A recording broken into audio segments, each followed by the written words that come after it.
Welcome back, everyone. My name is Shelley Tremaine. As I said earlier, I'm a white disabled woman with short brown graying hair. Behind me to my right, there's a clock on the wall and a window through which light, with curtains, a window with curtains through which light is entering the room. I'm one of the organizers of this conference, and I will be chairing this session. I want to remind everyone that captioning for the session is available. You can find the tab for the captioning function at the bottom of your screen, where you can make adjustments to the appearance of the captions. Our presenter in this session is Will Conway. Will is a PhD student in philosophy at Stony Brook University. He's also co-host of the philosophy podcast Acid Horizon and a blog called Revolting Bodies, where he writes about philosophy, biopolitics, and disability. Will did a wonderful Dialogues on Disability interview with me in July 2021. I will put links to these endeavors in the chat. In this session, Will's going to present a paper entitled Neoliberalism is an Ableism on human capital and the eugenic commitment. Please join me in welcoming Will. Hi, well, I just want to reiterate my thanks for everyone who's here and all of the organizers. Yeah, this really is a remarkable space, and I'm so thankful that it exists. You know, long-time panelist, first-time presenter. So this is exciting. Before I get started, I just want to say freedom for Palestine and power to all those resisting empire. So with that stated, let's get started. Eugenics has not returned. It has not returned because it has never left. We must be careful with narratives about resurgence, whether they be about the despotism of world leaders, which are becoming increasingly pathologized in our epoch, or popular reactionary politics. These attestations make the same error that certain theorists of eugenics and fascism do. They presuppose that these developments were complete breaks from the governmental rationalities that were concomitant with them. Our age is doubtlessly one of refined management of life. We are no doubt living in a eugenic modernity. We are increasingly governed by a rationality that seeks to simultaneously capture and render life intelligible. But before we move on to that, I really want to lay out a definition. What I and my peers, Samuel White, Julian Heron, and Violet, call eugenic modernity should be at least given a cursory definition, and it may vary from theirs. But if Foucault's threshold of modernity is reached precisely when in the moments when the life of the species is put at stake in political strategy, eugenic modernity is the added caveat that political strategy seeks to define and to optimize this life. What eugenic modernity renders explicit is the eugenic commitment in the governing of disability. However, importantly, this perspective reveals not just how crisis is approached through a eugenic lens, but that the crises that define our philosophical epoch opt for eugenic resolution. Eugenic modernity is the thought of crisis, but is also the crisis of thought.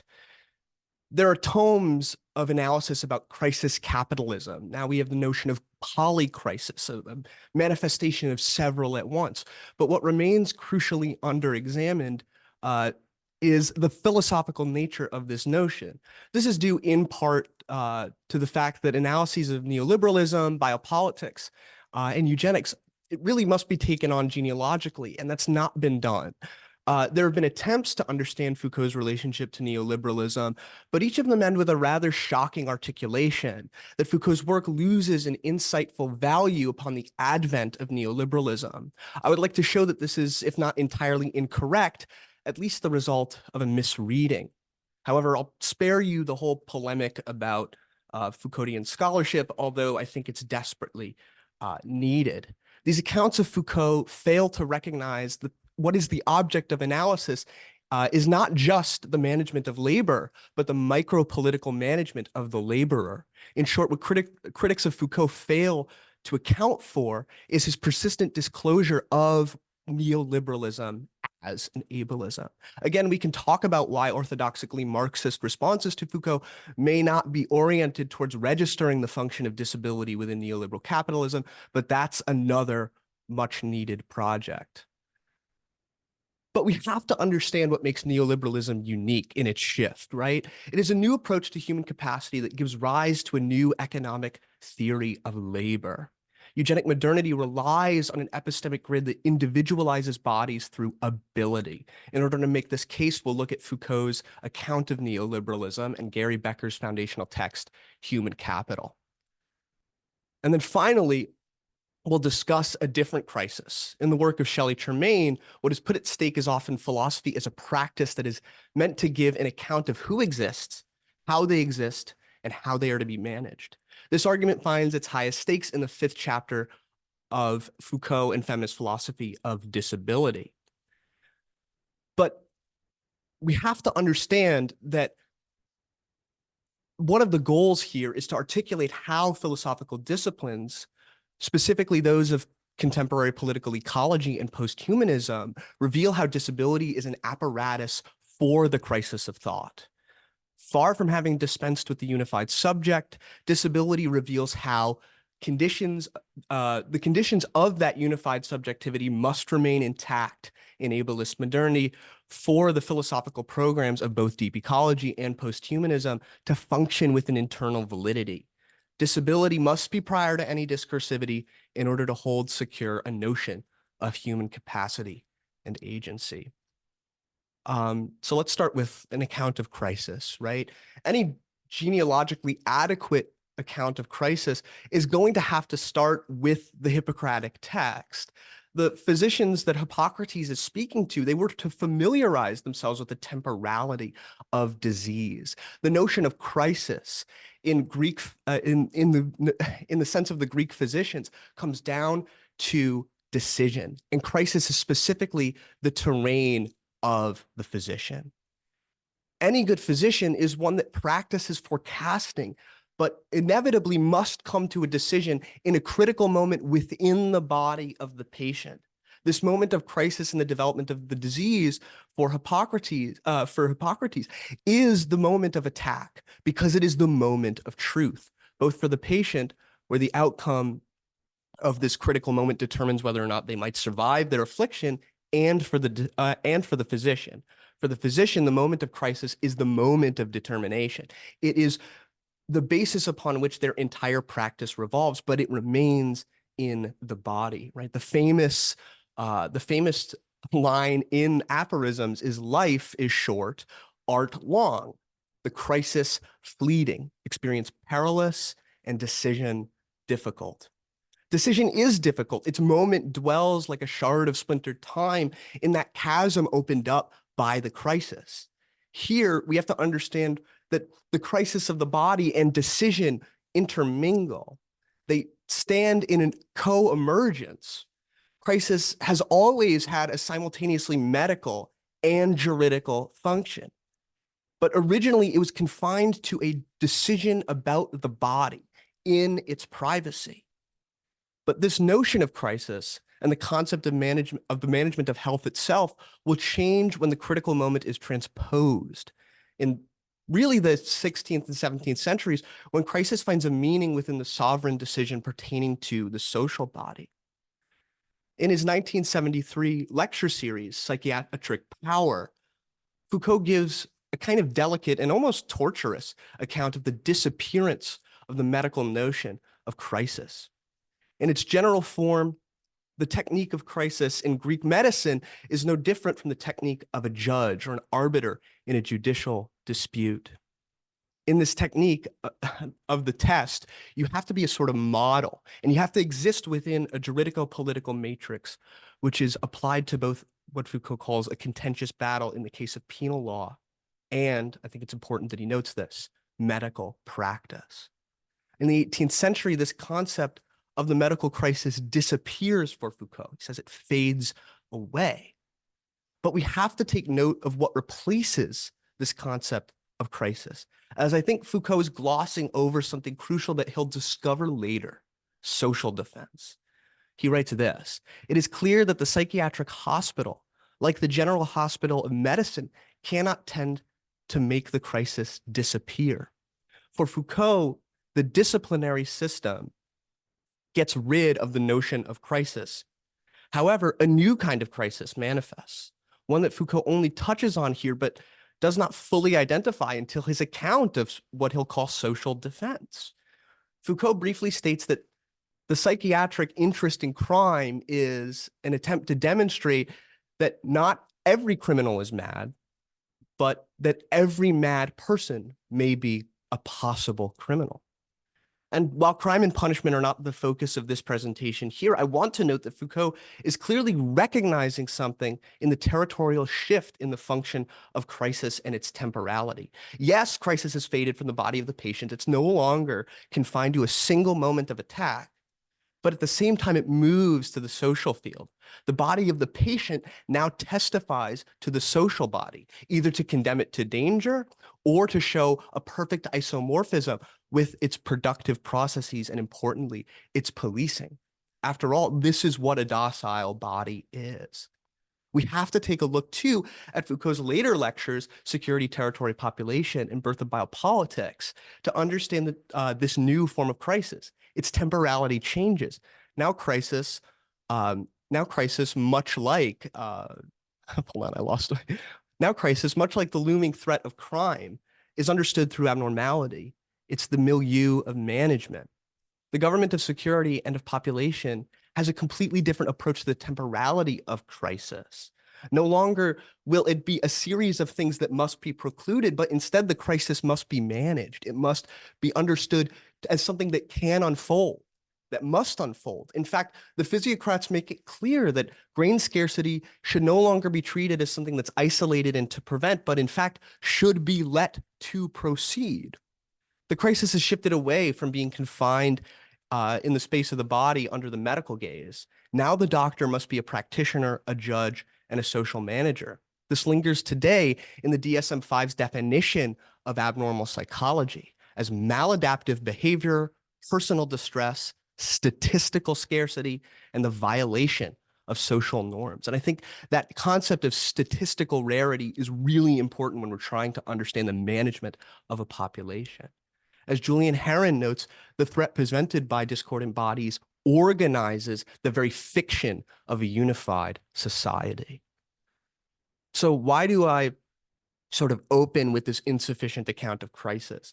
My answer is rather simple. If crisis is the reigning object of contemporary economic analysis, liberal or Marxist, we have to understand that it's not a set of emergencies or emergences that arrive at a specific maturation of contradictions or at a specific logistical failure, but in fact that crisis is in fact a mode of governing that has been with us at least since the 18th century. And now I finally want to get to sort of the meat of this presentation, which is that neoliberalism needs ableism in order for its understanding of crisis to function. In his 1979 lectures, The Birth of Biopolitics, Foucault talks about, well, the birth of biopolitics. He believes that in order to do this, in order to give some sort of history that will help, he has to give an account of post-physiocratic liberalism and neoliberalism. So what's unique about neoliberalism, Foucault asks? The answer is kind of a strange one. For Foucault, the shift from liberalism to neoliberalism can be understood in this way. Economics is no longer an analysis of a process. Let's think commodity production, right? In the first chapter of Capital, but an analysis of an activity. It is no longer a logic of processes, but, and I quote, strategic programming of individuals' activity. Foucault summarizes American neoliberalism this way. American neoliberals say this: it is strange that classical political economy has always solemnly declared that the production of goods depends on three factors: land, capital, and labor, while leaving the third unexplored. This new analysis focuses not on the deployment of labor and the organization of labor potentiality, but instead on the cultivation of ability. This theory of what we'll define as human capital, which is a term that we often hear but rarely understand, has a strategic function. Gary Becker, a neoliberal economist whose foundational 1964 text, Human Capital, came to define a mode of investment that would be really fundamental to how we understand policy. His book initially set out to estimate the money rate of return to college and high school educations.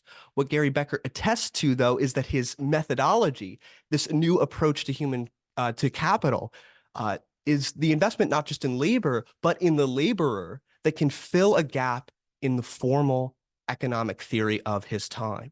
It offers a unified explanation of the wide range of empirical phenomena. But what's fascinating about this account is that it relies on a concept of human investment entirely predicated on what Becker calls throughout the text ability. Human capital is a mode of investment that seeks to identify, facilitate, and foster ability.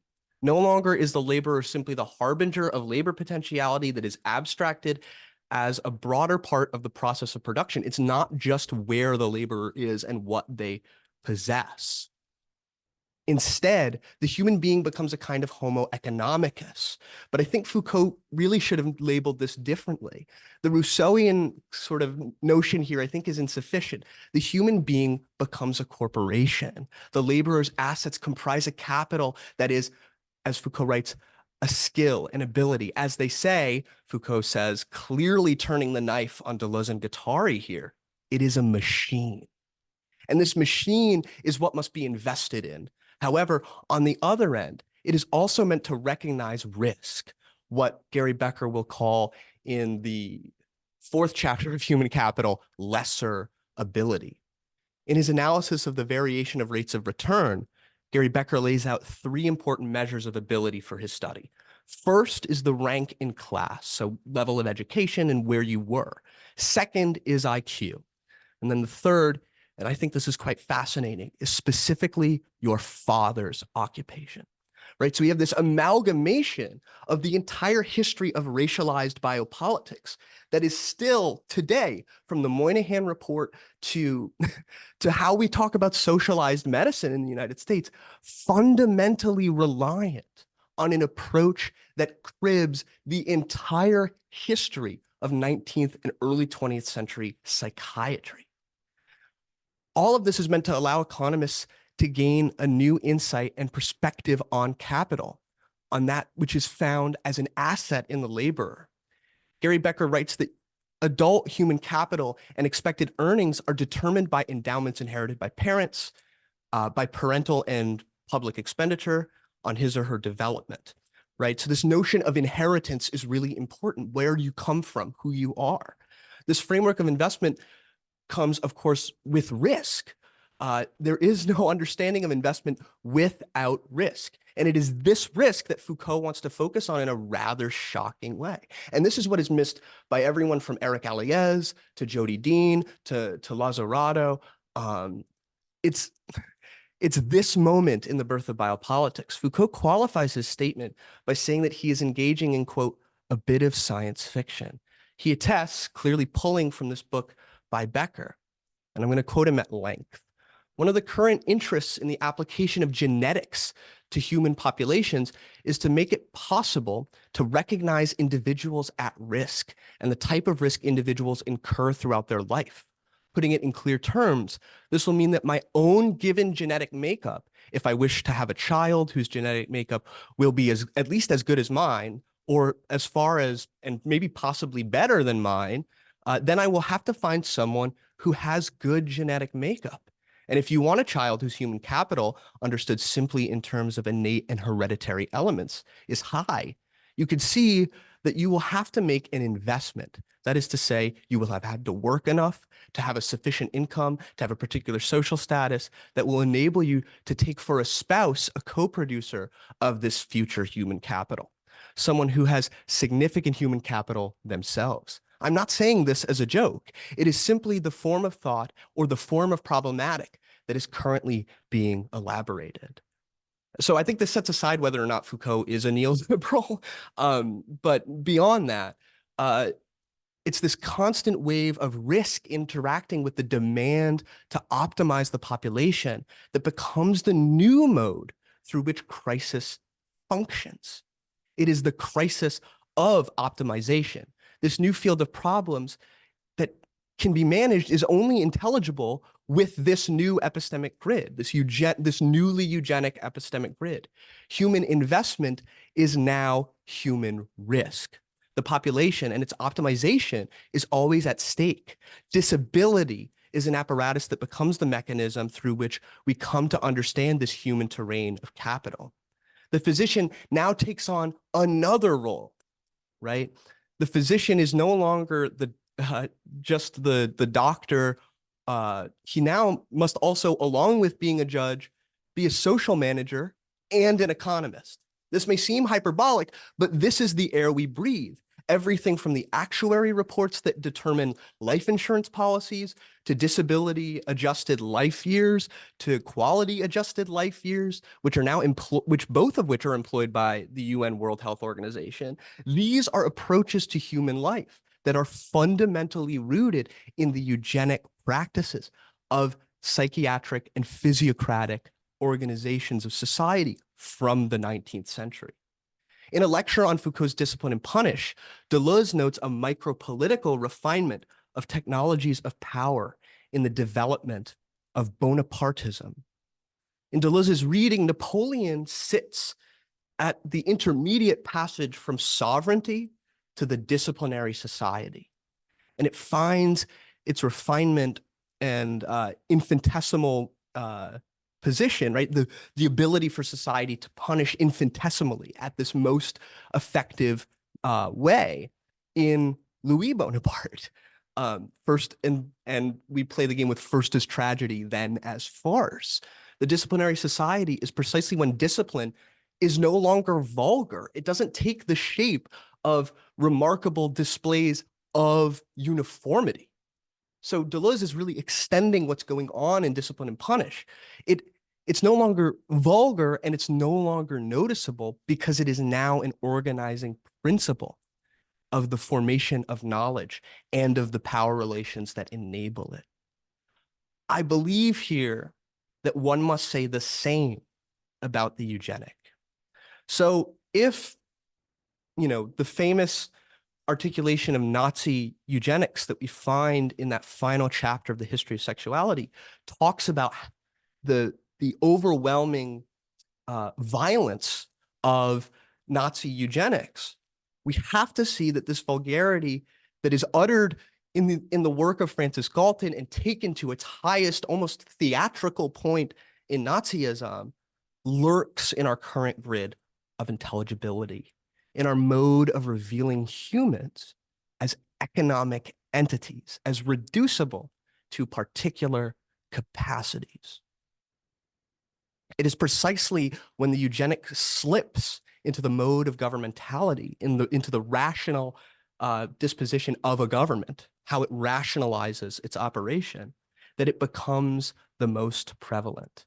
Deleuze and Guattari say this about Oedipus, right? As much as Oedipus disappears from psychoanalysis, he becomes stronger. I think the same must go for the eugenic commitment. But I want to finally do something a little bit, with the 2 minutes that I have left, I want to do something a little bit speculative, and it's kind of a pet peeve of mine. I want to try to take the approach to philosophy that Tremaine has in bioethics and more analytic accounts of the value of life and apply it to deeply continental, almost ethico-poetic understandings of philosophy. So I want to say this, and maybe it'll upset some people, but I think that's great. I think that's why we're here. Ecology and posthumanism is the metaphysics of eugenic modernity. I would like to take a complete detour. I hope I at least began to lay out a possible project on the thought of crisis, but I would like to show a different field of problems intrinsic to our philosophical moment, our philosophical epoch. And that is I want to show how disability operates as an apparatus to respond to the urgent need to uphold normalizing power. There's a lot of polemical discourse about new materialism, from Harman to Latour to Bennett, and they're all criticized and in fact often mocked, most recently by Andreas Malm in Verso, for attributing agency to the non-human, inanimate or otherwise. I would caution against this criticism. We should take Jane Bennett's Vibrant Matter, as it tends to be the most criticized, it's what Malm brought up, as an example. In her account of democracy, Bennett seeks a way to articulate a political act that could look like something that gives voice to complex, vibrant agents. And in order to sort of lay out this ecology, she gives this concept of a swarm of talented, vibrant materialities. This is a necessary connection. This world-producing entity can now be shown as efficacious and productive. So she turns to Jacques Rancière, whose theory of the political is that throughout history, there's been these moments of mimesis, right? The plebeians outside of the Roman court proving that they're capable of democracy, and therefore they get to sit inside the building. The same must be said. So essentially what I'm trying to say is that political deep ecologies are actually raising the discursive criteria of productivity, efficacy, and agency to the organizing principle of the entirety of the planet. The same must be said of posthumanism and its relationship to nature.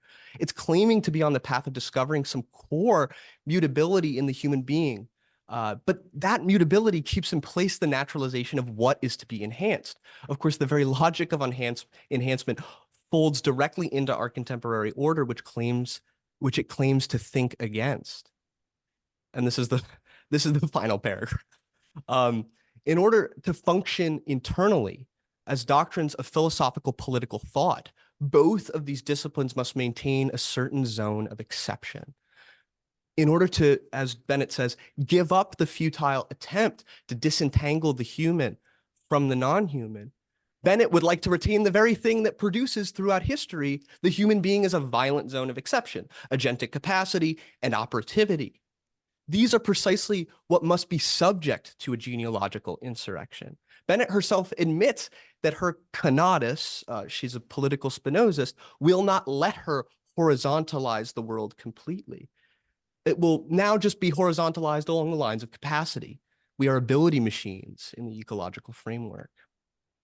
These are modes of rendering the world intelligible that are only possible if an ableist framework is taken up. Disability as an apparatus that responds, it is an apparatus that responds to this crisis of the subject because it's no longer there, right? In the entire post-structuralist tradition, the subject dissipates and what we have in place of it are individualities, affects, but it's only when disability manifests or is invoked that the subject comes back, that the right of the subject comes back, that the Kantian deduction becomes the basis upon which we understand who gets to be in the polis. And I think philosophy will always serve power if it is seeking to find some constituent point upon which it can ground a system of intelligibility and manipulability. Disability is the crisis of thought in our century. And that's it. Okay, everyone, show your appreciation for Will. I'm so impressed that I'm always impressed with your analysis and your understanding and your familiarity with Foucault's texts. So thank you very much. We have one question so far. Please put your questions in the Q&A for Will. We have one question from Hypatia of SWA. Do the references you use, have you noticed when the term disability was used in general? Because it seems to me that this abstract way of being able, not being able to X, is part of this abstraction objectification of an optimized being able to X all over X, over all X. I think that's a good question. It depends on the text you're referring to, right? So in Foucault's corpus, disability manifests indirectly. I think Foucault is always trying to get at some sort of analysis of disability in the same way that I think that's what's happening with Agamben. Agamben fails, I think, ultimately to arrive at an analysis of disability. But when we talk about texts like Schulter's or Becker's or really Schumpeter's capitalist texts, when they engage with disability, it's very general. What it means is a part of the population that has to be placed outside and put in the realm of cost. But when we talk about well, okay, so I do think that Aristotle is the fundamental problem here. I think Aristotle's account of the passage from in the chat there, Hypatia qualifies that I was more referring to how, for example, Aristotle doesn't seem to have a concept of disability. The issue is, I think Aristotle has a concept of special being. Aristotle fundamentally places the human being as a category that can only be defined in relation to capacity, because the human being is split in Aristotle between its bios and its zoa, right? Zoa is just animal life, right? It's anything that moves, but the human being that is proper to its existence has all of these various capacities. That human being gets to have a biography. That human being gets to have an ethics. That human being gets to have a work without an object, right? It gets to think, it gets to have all of these other things. But for Aristotle, this bare life is something entirely separated from it. It's not accounted for. So I do think that Aristotle lies kind of at the core of some of these things. So I do think that while Aristotle, for example, doesn't articulate that that there is a disability, there isn't a notion of privation. It will take until Aquinas to get to an ontological account of privation, of not being able to. But I think that Aristotle still is a fundamental category here that needs to be engaged with, or a fundamental figure, and his categorization of beings needs to be engaged with. Thank you. I see something else in the chat here.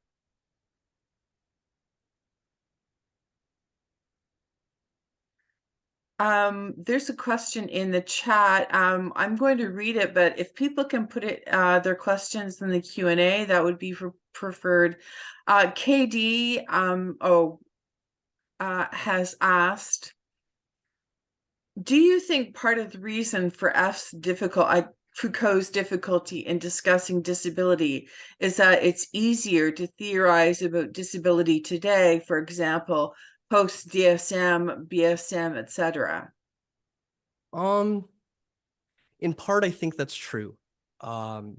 Precisely because this wave of sort of the generalization of pathological discourses, specifically when it comes to madness, the way in which it has dissipated across the whole social spectrum, right? We have entire traditions now of and entire languages on social media of how to pathologize and diagnose one another.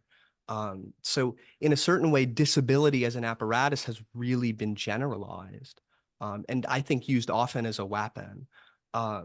But at the same time, Foucault does try at certain points to give an account of disability. And in Acid Horizon's book, Anti-Oculus, I argue that Foucault does this in the mid-70s, when Foucault describes the disabled child as being kind of the vanguard of all of these remarkable disciplinary technologies, from jobs programs to really to the modern penal system. So Foucault does have an account of disability, but when he signposts it, sometimes he signposts it and sets it aside. Most notably, he'll do that in Abnormal, when he'll say that, oh, my focus is monstrosity, this concept of monstrosity. Disability is accounted for politically. I'm not sure that Foucault will agree with that later in his life. But I think that your point here uh, is one that's important, right? The British social model is a good example. I think Shelley Tremaine's criticism of the British social model is, well, it's my criticism. It's what I take up, that the British social model replicates the distinction between impairment and disability and puts impairment on the side of an immutable social political reality and disability on this sort of post-discursive, confused discussion. Whereas I think what that actually does is just replicate the violence. So I think it's easier to theorize these things because this discourse has occurred. So I think you're right. But I would say that Foucault still had plenty of material that he could have worked through. But that's our job, right? Oh, we have another question in the Q&A. This one is from Julie Maybe. Your point about how individuals have become ability machines in the current economy really struck home with me. In my own work, I've talked about the role of capitalism in constructing disability and how, paradoxically, deindustrialization has been increasing disability, even though work has become less physically demanding. But in a service economy, that relies on individual skills for its productivity, because people aren't doing factory work in which the tasks are repetitive and largely unskilled. Individual people and their skills have become the machines of the economy, at least until we are replaced by AI. Would you be willing to say more about how your work addresses the deindustrialization? So I think this is a really good point. In their 2011 pamphlet, Antonio Negri and Michael Hart give an analysis of how the factory floor is now in your living room. It reaches out from your computer monitor and it surveys you. I think that disability and discipline are inseparable from one another.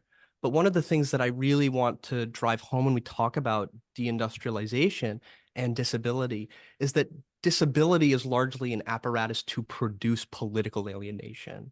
I think we learned this extensively during and still now in the coronavirus pandemic, where there was really no social program in the United States to ensure that disabled people would be able to access public goods. And part of what's been most effective, and I think Tobin Siebers, though I disagree with him on an extensive amount of things, was able to identify, is that the personalization of disability, um, uh, the personalization of disability in this way uh, is compounded by the deindustrialization that produces work at home, that broadly departmentalizes production, right? Teams are now 3 to 4 people. All of these things have to be understood through the partition of space. You know, we live in a society that is remarkably digital, remarkably oriented around control, but it is still a disciplinary society. It's still partitioned space. So I think that your point about deindustrialization is an important one. And I think that the Marxist response to that might be something like, uh, what divides us is no longer necessarily what unites us. And disability is, I think, a weapon that's used to pathologically posit schisms between individuals, how they relate to their subjectivity, and how they're allowed to understand their bodies, and therefore how a crip politics can manifest.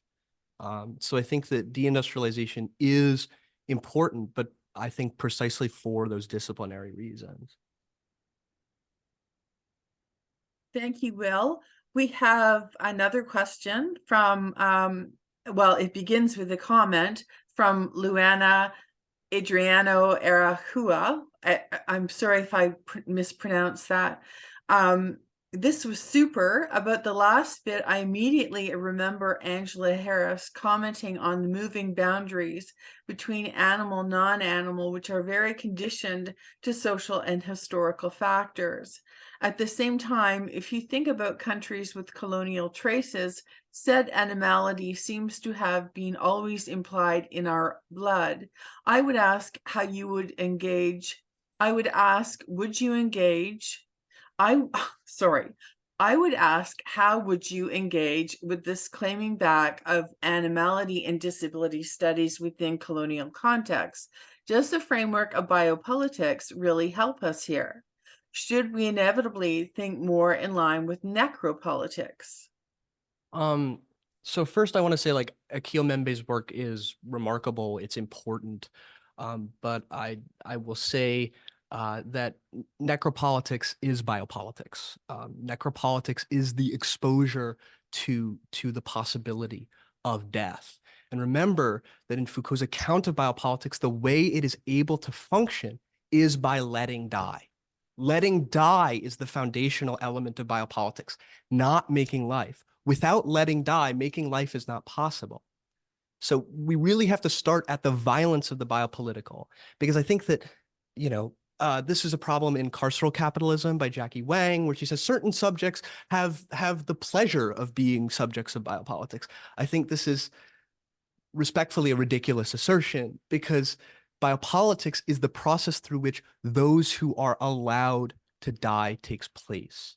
So I think that the boundary between necropolitics and biopolitics is sometimes muddled in Akil Membe's work, although his account of Hegel and of colonialism is something that's totally missing in Foucault's corpus, and I think absolutely crucial for anyone trying to study biopolitics and really anyone trying to study eugenics. To the claiming back of animality, I think that this comes with a few dangers. First being that I think trying to raise up some sort of base materiality to the point of political ascension, that this is the core element of who we are, is, I think, the basis of biopolitics, right? Biopolitics assumes that the life of the human being, devoid and separated from all that gives it its predicates, right, is what is to be managed. Bataille, in his account of animality, shows that the sacred in life is something that is completely pulled away from any sort of political element. And when we talk about uh, post-colonial contexts, I think there is certainly a necessity to critically examine the division between non-human animals and human animals. But I think we have to be extremely careful with how we assert animality within the human being, because frankly, the distinction between the life of the species and the animality of the species is still a contested one. It's still a pathologized one. Sartre gives this great example in his chapter on the body, a very different kind of philosopher from Foucault. And he talks about his leg up on the examiner's table, and he's alienated from it. It becomes to him like the leg of a cat, because it's now an object of consumption. So I think raising up animal life to a point of organizing around our politics is trading biopolitics for the principles that make biopolitics possible, which I don't think is as radical as some people do. Now, Craig from Acid Horizon disagrees with me. We have long discussions about this. So there are a lot of remarkable theorists who are doing work on animality that try to counter this narrative. Animality is a huge theme in Foucault's Madness and Civilization. So if that's something you're interested in, Foucault on animality, the third chapter of Madness and Civilization is a place where I would point you. But yeah, thank you for your question. It's a difficult one to answer. I don't know if I did really. Thank you. We have two more questions. I'm going to take the question from Andre. Given the potential political implications of exclusion of disability that stems from post-humanist accounts, how should we read and utilize Deleuze's and Guattari's radical concept of body without organs? Okay, well, first of all, thank you, Andre, for coming. But yeah, I think that when it comes down to organization, right?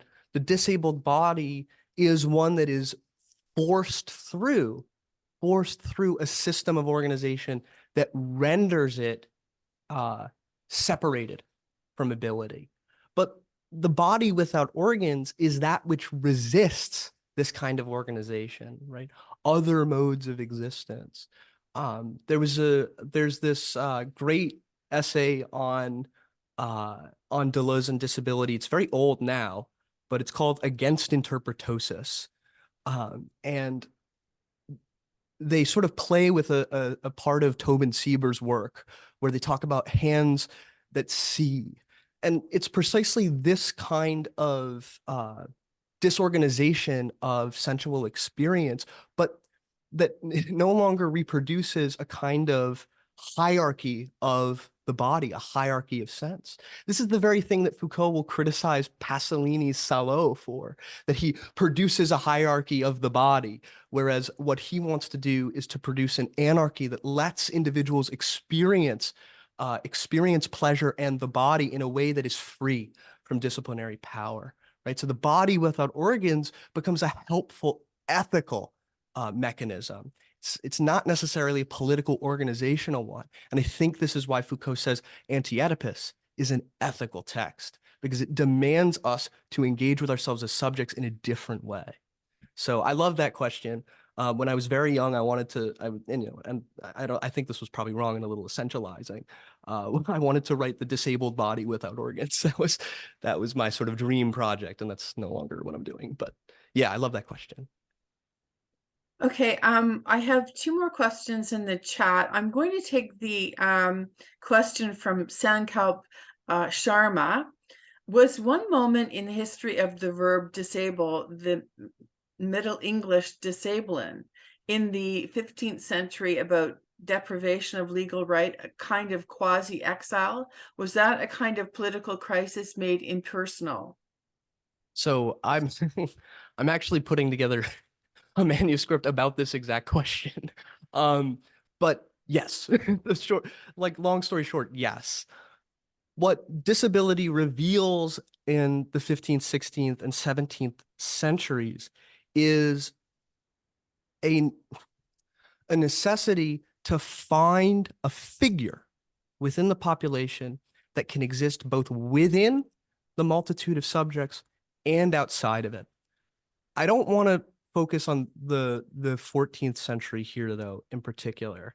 I'm going to move a little bit farther when we get to real discourses on right, which is going to be really Hobbes and Spinoza.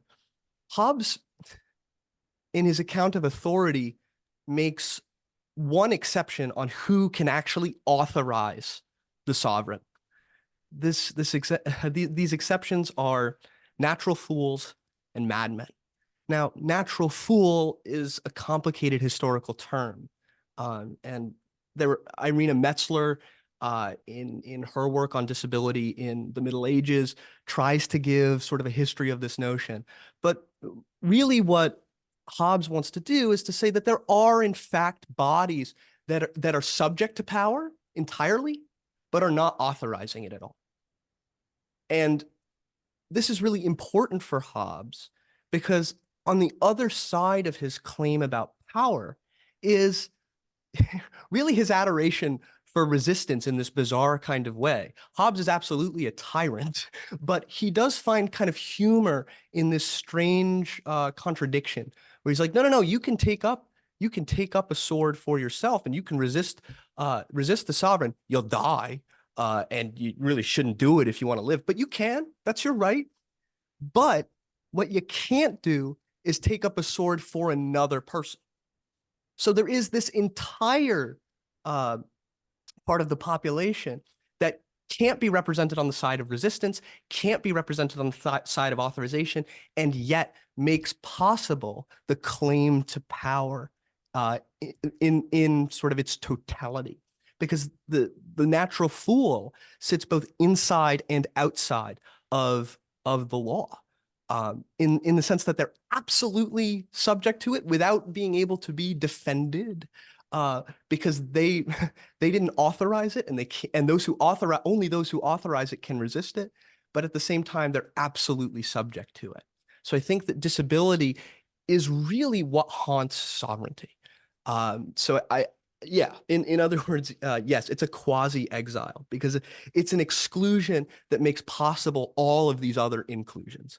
And I think that that makes the political crisis impersonal because the entire structure of sovereignty is at stake. Thank you very much, Will. Um, that was just terrific. Um, I'm no surprise because as I've said a number of times, I'm always so impressed with your work. So everybody, let's give a hand to, or whatever form of appreciation you want to Will Conway.